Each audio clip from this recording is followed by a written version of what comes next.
Probably the best in the world.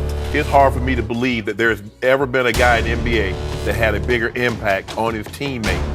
We are talking about the best player in the world. He's a cool guy. From the time that I saw him play, I knew that he was going to be special. Hello everyone, and welcome to the legend of Sulu Candles, the very first dual NBA and European soccer player of all time. Think Bo Jackson, think Deion Sanders, think Michael Jordan, but Sulu's in a league of his own. Let's meet the man. First name Sulu, last name Candles. He wears the number 20, proud, back of his jersey, front of his jersey, doesn't matter, on his shorts. He was born in Ecuador, that's where he has his citizenship. However, genealogy experts say that his heritage can be traced back to every country in the world. His first language is Spanish, but can you really say that you have a first language when you are fluent in 7 other languages? Sulu can. He was born on January 1st, the first day of the new millennium at midnight, 12 a.m. His mother? No one knew her. His father? No one knew him. Legend is he was dropped at the doorstep of Jesus and raised by God, although he is completely secular and non-religious. Let's move on to his athletic information. 6'7", 231 pounds, he's a unit. He's a unit, alright, if we look over at his attributes. He's not much in the speed category, but he makes up for it in literally everything else.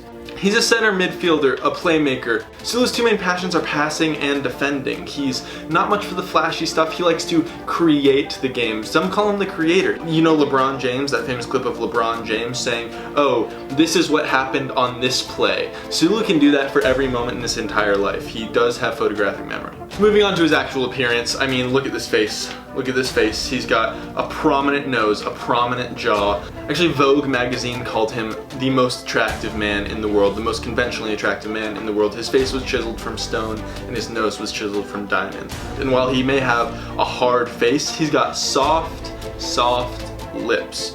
Those lips were rated as the most kissable lips in all of Ecuador for his entire childhood. Obviously only by people of his same age. We can look at his hair. His beautiful flowing hair, stark white since birth. Some call him the Anderson Cooper of South America. All complete with a beautiful mustache, untainted by any kind of coloring, pitch black as the night, and twice as scary. Moving on to his kit, we have a tucked in fit, tight, he doesn't like to waste fabric. He's got long socks and pink boots for breast cancer awareness. And now it's time for Sulu to decide where to play. Would he love to play in his home nation of Ecuador? Of course. But honestly, Ecuador didn't even let him stay because they knew that his potential was too great and they knew that he had to go to the bigger leagues, the bigger spots, so that he could end up bringing glory to his country. And Sulu's favorite club for his entire life, the club that he has been preparing to play for, the club that he has always dreamed of bringing a Premier League title to, is of course Newcastle United. Playing nearby his childhood hero John Joe Shelby, Sulu Candles is going to Newcastle. Obviously, for a world-class man, we play on world-class difficulty. Once Sulu becomes a legend, we'll move on to legendary, but as of now, he's world-class. And I think we can hit advance and head into the season. Moving on to basketball life.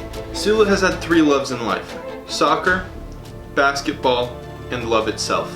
Obviously, Sulu Candles, he's a small forward, 6'7", makes sense, right-handed just like he is right-footed, jersey number 20, he wears it proud. Sulu is mostly, as I said, he's into the passing, he's into the defending. Sulu wants to create, he doesn't want to relish in the creation. Sulu wants to help, he doesn't want to own. Now this is interesting, Sulu's breakdown. As we said, he's not very agile. I would say it's a tie between strength and vertical for Sulu. And that build is complete. We see shades of Jimmy Butler, Sean Marion, and Kelly Oubre, but Sulu doesn't like to be put in a box. And we've built ourselves a pass-first wing, folks. Weird. Welcome to the 2020-2021 NBA season! We're gonna choose our team, and we have to think about this logically. What would Sulu want? Sulu's all about home, and as we all know, some of the most densely populated Ecuadorian areas in the United States are up in New Jersey. very near New York City and even within New York City as well. This gives him two options, I would say. This gives him two options. The Brooklyn Nets and the New York Knicks. Sulu doesn't want to jump into anywhere too established. This is clear to us. The Knicks, they have a lot of rich history, but they are old news. The Brooklyn Nets, on the other hand, that's a banging community. Brooklyn, Sulu can see himself living in that culture, living in that environment. And also Sulu has a passion for kind of taking down gentrification, so he's going to spend a lot of his time working in the community, in the heavily gentrified Brooklyn area. Sulu's going to Brooklyn, folks. And welcome to the journey of Sulu Candles. Look at him, he's ready to start, ready to get out there. I'm so excited.